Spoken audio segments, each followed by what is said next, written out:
Selamat pagi sahabat GPB dimanapun berada. Jumpa lagi dalam program Morning Call GPB.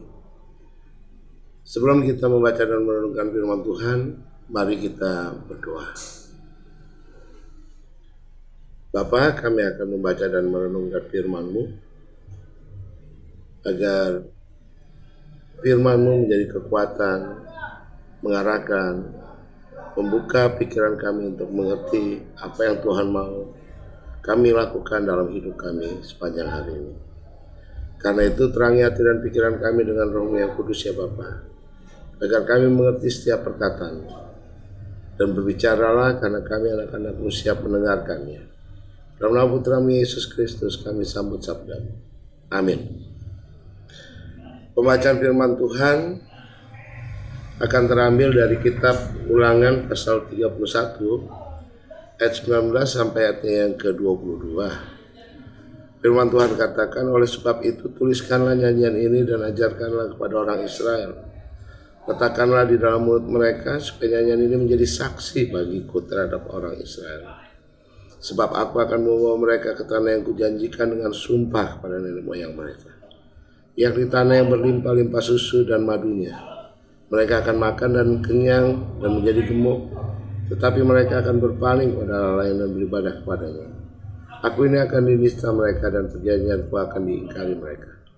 Maka apabila banyak kali mereka ditimpa malapetaka serta kesusahan, maka nyanyian ini akan menjadi kesaksian terhadap mereka. Sebab nyanyian ini akan tetap melekat pada bibir keturunan mereka.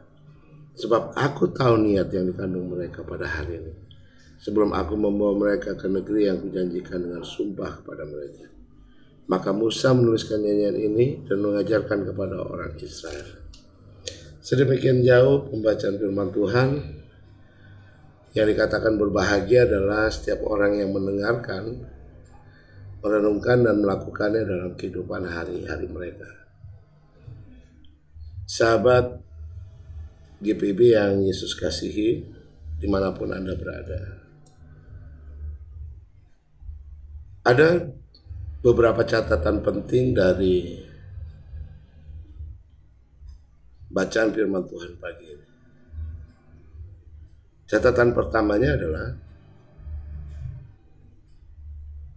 sekalipun Musa tahu bahwa dia akan mengakhiri masa tugasnya,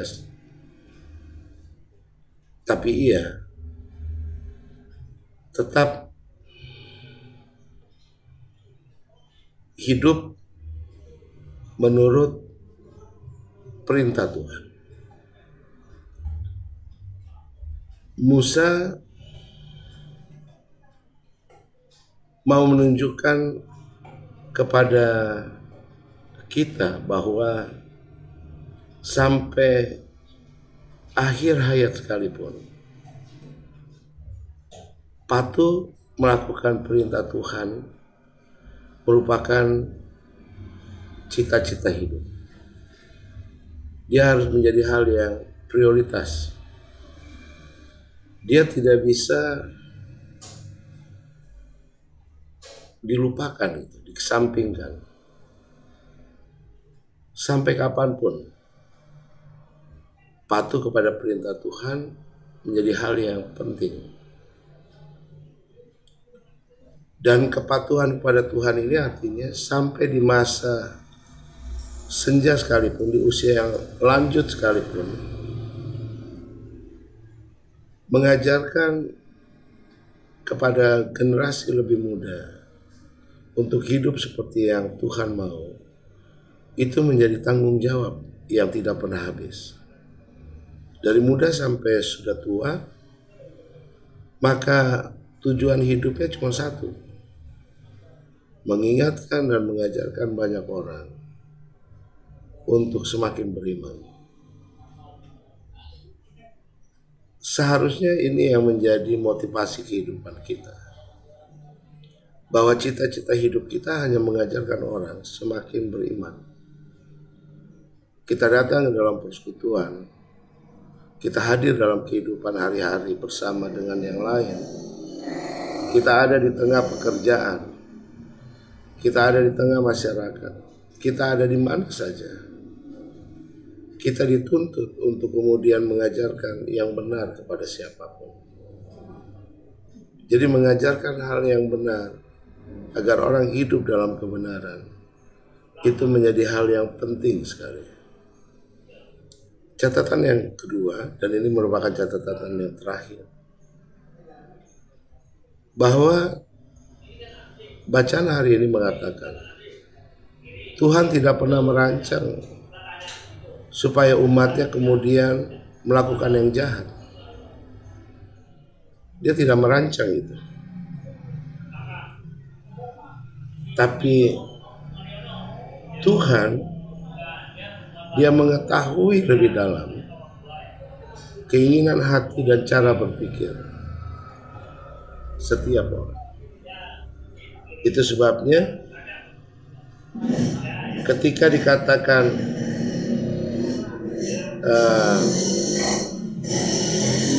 di ayat 20 bahwa mereka akan berpaling kepada Allah lain dan beribadah kepadanya, aku ini akan dinista mereka dan perjanjian aku diingkari mereka.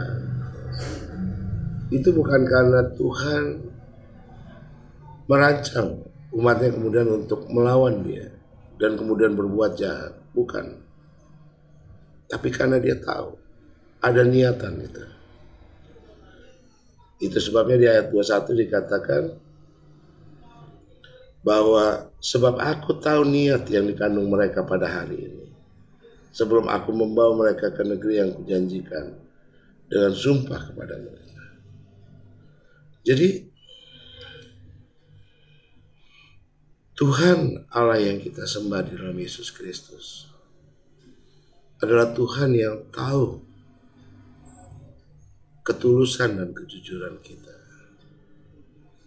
Dia mengenal lebih dalam perasaan kita, dan dia mendengar lebih jauh cara berpikir kita, suara dalam hidup kita. Dia tahu mana yang setia dan dia tahu mana yang tidak setia. Itu sebabnya dia mengingatkan Musa untuk mengajarkan mereka supaya mereka mengingat bahwa Dia adalah Tuhan yang tidak pernah merancang kejahatan dalam hidup ini. Dia tidak pernah merancang kita untuk menjadi orang yang menderita.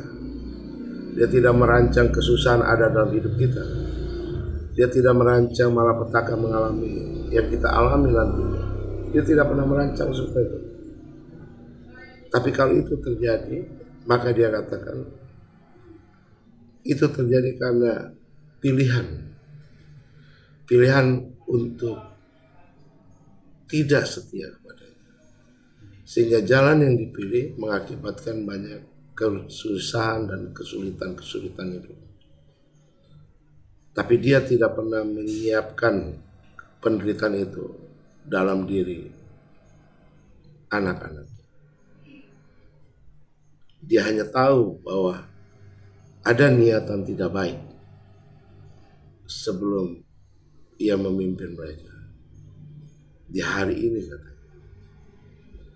Jadi kita punya Tuhan yang luar biasa. Oleh sebab itu, catatan kedua ini mau berkata kepada kita, kalau di catatan pertama Tuhan mengenal Musa sehingga di masa tua pun semangat untuk mengajarkan yang benar, mengajarkan agar orang hidup dalam kekudusan itu tetap ada dalam diri Musa.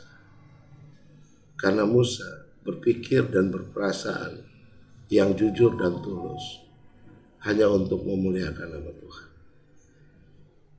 Tapi di catatan kedua diingatkan, bila di dalam kehidupan bergereja, di dalam kehidupan ini, kita tidak menjadi manusia yang utuh, namun sebaliknya hidup dalam kemunafikan, maka biarlah firman hari ini menjadi satu tanda yang mengingatkan kita semua bahwa segala penderitaan nantinya itu karena pilihan kita, bukan karena Tuhan yang merancangnya.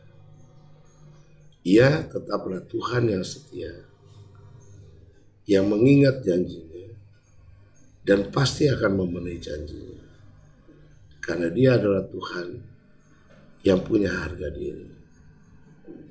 Dan karena itu Musa menjadi contoh orang beriman yang hidup dengan harga diri di dalam dunia ini. Bukan karena dia kaya, bukan karena dia berkuasa, bukan karena apapun, tapi karena dia setia beriman, karena dia hidup benar, karena dia setia mengajarkan yang benar, karena dia ingin banyak orang hidup dalam kebenaran. Maka cita-cita hidupnya itulah yang membuat dia memiliki harga diri dalam dunia ini. Sampai jumpa lagi dalam acara Morning Call berikutnya. Mari kita berdoa. Terima kasih Bapak untuk firman yang boleh kami baca dan renungkan. Berkati hidup kami hari ini. Biarlah kami tetap menjadi pribadi. Dimanapun kami berada, kami mengajarkan yang benar, agar banyak orang hidup benar di hadapan-Mu dan memuliakan Nama. Dalam nama Putra-Mu Yesus Kristus kami berdoa padamu Bapa di surga.